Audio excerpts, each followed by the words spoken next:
Hello everyone, welcome to my channel Middleware Technologies. Today we'll be looking at new concept in Podman, that is Pod. Okay, so Pod is a concept based on Kubernetes, like Kubernetes orchestration engine. Okay, so Pod is a basic deployable unit which can be deployed into a container and containerized environment. So pod is a unit which contains a single container or multiple containers to define a single entity of application which we can deploy it into Kubernetes. Okay, so in this video we will try to see how we can use the Podman pod utility to create a pod and to launch a set of containers within it. Okay, so let me go into the article which I will be referring for this tutorial for this video. Okay, so as I said, Podman pod is a concept based on Kubernetes. So it is nothing but a set of containers which we are trying to launch within a single namespace. Okay, so they all are going to use the same resources, same namespace and networking communication. So with this, all the containers within a pod will be able to communicate with each other directly with a low closed. Okay, so that is the benefit of the pod. And you can see like the other usage of pod is, so basically an application can contain multiple services, like we can have a front end and we can have a back end database which is coupled to utilize with the application. So in that scenario we can have multiple containers like one for the front end, one for the back end to be launched within a single pod as an entity. So that is one benefit of using the pod. And other use cases are like we can have a sidecar container. Okay, so basically what is that container means is that is a container that is used to manage or manage your container, other container. So that is the type of use cases which we can have with pods launching multiple containers. Okay, so let us try to see how we can use pod within Podman. Okay, so the first thing that we need to have in our machine is we need to have our Podman installed. So just make sure you have Podman installed on your machine. Right now I have Podman version 2.2 that is installed. Okay, so as a first step what we need to do is we need to create a pod. Okay, so this is the step that we need to run in order to create a pod. Okay, so we need to give Podman pod create. So if you are not aware of the options, like you can always get help in this way. So it will show like you can pass name as a string, assign a name the pod. Okay, so let me try to pass a name for my pod.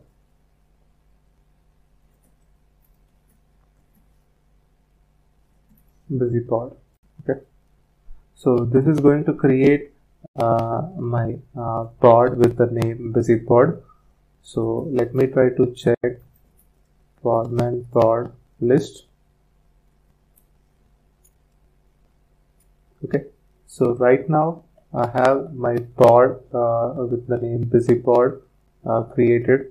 By default like it will have one container that is available within it, Podman ps-a you can do, and you can check. So this is the infra container that that gets created whenever you launch a pod. Okay, so pod can contain a single container or multiple containers for an application to be launched. Okay, so let's try to so now as you have seen, like we have created our pod with a particular name, and it is currently having one container. And now let us try to run some containers within it. So here I am going to use the BusyBox container image to be launched within the pod. Okay, so let me try to run it. Podman run interactive BusyBox is the image name, but I need to run it in the pod named BusyBox, which we just created, and let us name the container within the pod as busy11. Okay, so let's try to execute it.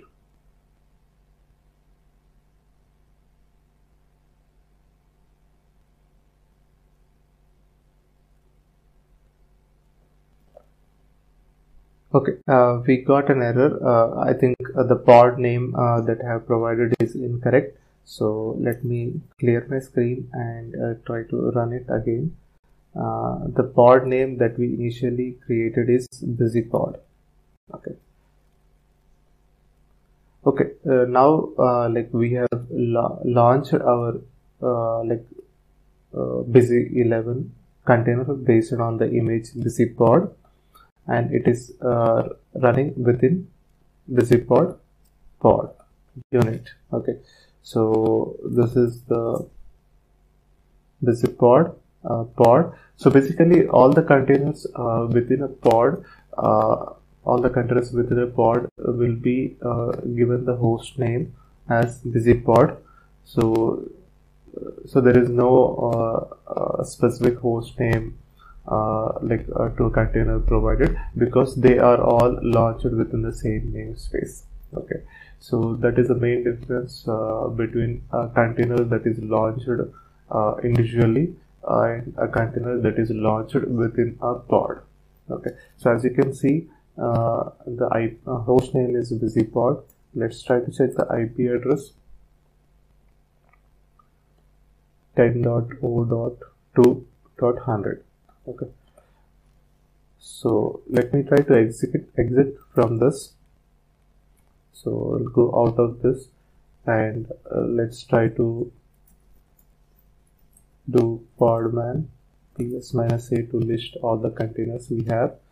So as you can see, like we have a infra pod that is already created when we created a pod, and there is one more pod that got one more container that got added or launched within the podman pod, that is the busy11.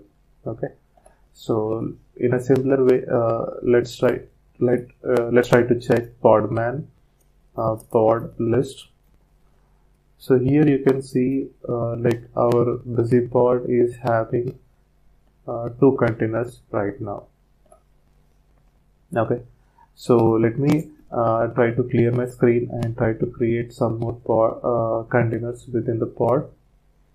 Okay, so here we have launched busy11 container. So let me try to launch some more containers within it. Busy12.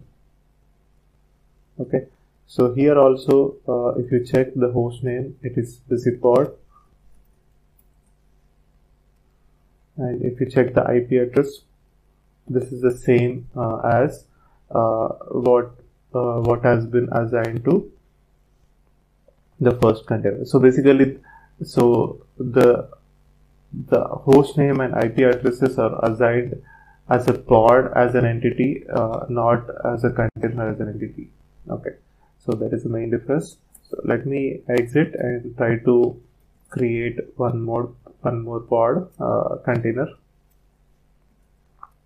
Okay, so here also you can check IP address and host name, and this is the same thing, exit. Okay, so now you have total 3 containers that you launched, along with that the default container that is available within the pod. So you can try to check the list of the pods, pods which we have. So right now we have the busy pod with 4 containers within it. Okay, so let me clear. Okay, so until now, like we have seen how we can create a pod and launch some containers within a pod, and also we have seen containers within a pod share the same namespace and resources. So if you check the host name or IP address of any container within a pod, like it will be the same. There won't be any difference. So let's try to start our containers within a pod. So we can start all the containers within a pod by using a single command, like starting the pod with a pod name. Okay, podman pod start zip pod. So this is going to launch all the containers that are available within that pod. Okay, so let's try to see what containers got launched using podman ps-a.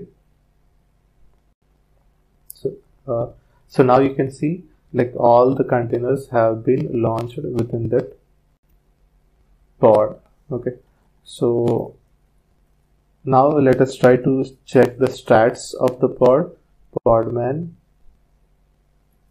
pod stats busy pod.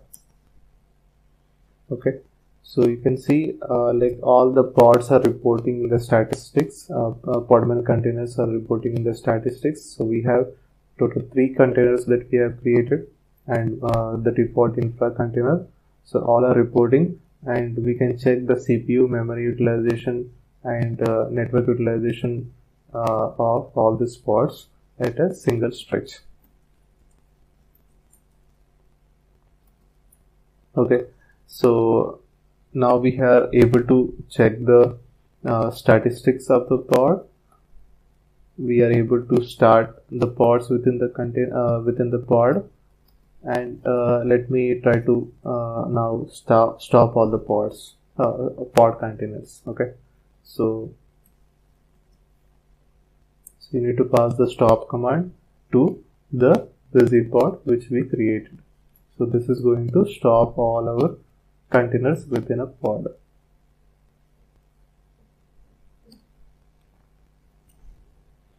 Okay, so now all the pod containers are stopped. So let me check with ps-a. So you can see all the containers have been exited. Okay, so this is how you can create a pod and launch some set of containers within it. So there are, as I said, there are many use cases wherein you can create containers of different services and launch them within a pod as a single entity. Okay, but the next thing what we are going to see is like basically a concept related to the Kubernetes. So basically, as I said, pod is a concept derived from Kubernetes orchestration engine. Okay, so pod is a set of containers that we deploy within a Kubernetes orchestration engine.